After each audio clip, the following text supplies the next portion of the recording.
Quando a gente pensa que um autor, de alguma maneira, vai construir a sua obra, né, numa perspectiva histórica, a gente também não pode, talvez, desconsiderar que na sua própria história individual enquanto autor, isso também é um processo. Por que eu estou dizendo isso pensando no Drummond?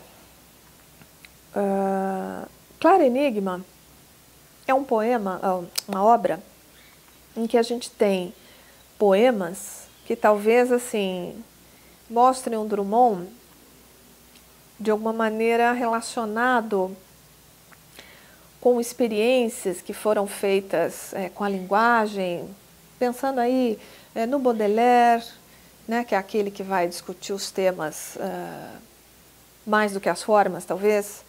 Pensando num outro autor francês interessante, que é o Mallarmé, que vai trabalhar muito essa questão já da visualização da linguagem, vai ser um autor muito interessante para a poesia concreta. Então vão discutir muito a linguagem de alguma forma. Uma outra coisa que me parece muito presente aqui no Claro Enigma é uma discussão que é muito contemporânea, que é assim, a linguagem assumir, a linguagem poética, e no caso até a linguagem literária como um todo, ela assumir que ela falar de si mesma, fazer uma metalinguagem, isso é muito forte nesse período, né? A linguagem usar, de alguma maneira, representar o próprio trabalho poético, o próprio trabalho ficcional, o próprio trabalho de elaboração da linguagem. Também um tema bem caro a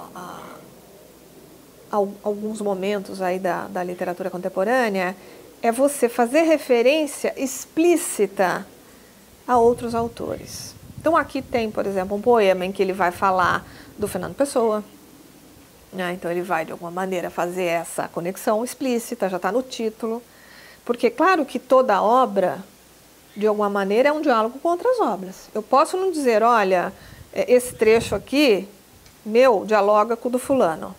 Eu posso até não ter essa consciência, mas isso é um fato linguístico, é da linguagem. Mas a gente está sempre, de alguma maneira, recriando em cima do que já existe, da tradição. Mas isso não foi muito tempo, durante muito tempo isso não foi assumido, né, na ficção. E no tempo aqui do Claro Enigma, não necessariamente nesse ano, mas enfim, é uma discussão contemporânea, essa expressão. Então aqui a gente vai ter isso, a gente vai ter poemas que vão falar da linguagem, né?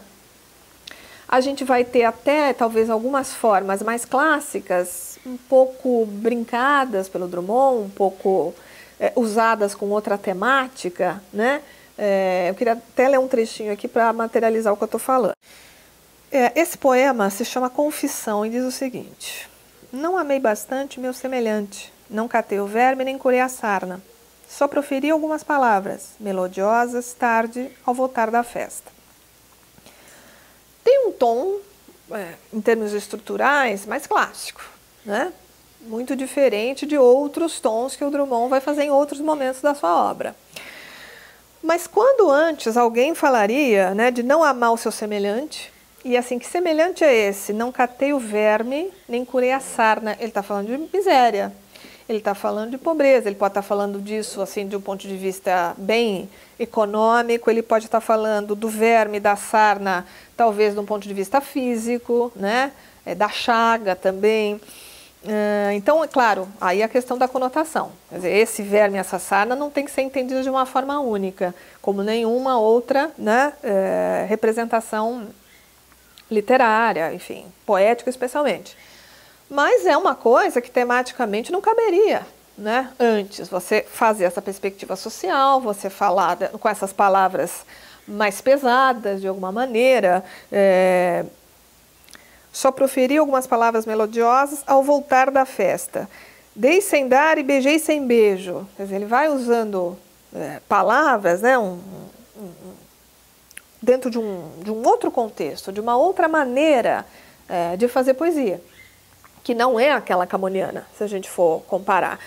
Então, vamos pensar, por exemplo, também que o Drummond tem lá O Sentimento do Mundo, que é uma obra anterior, dos anos 40, ele está bem no meio da guerra, da Segunda Guerra Mundial, e aí tem todo um discurso ali, né, de luta social, tem todo o discurso de guerra, né, nessa obra.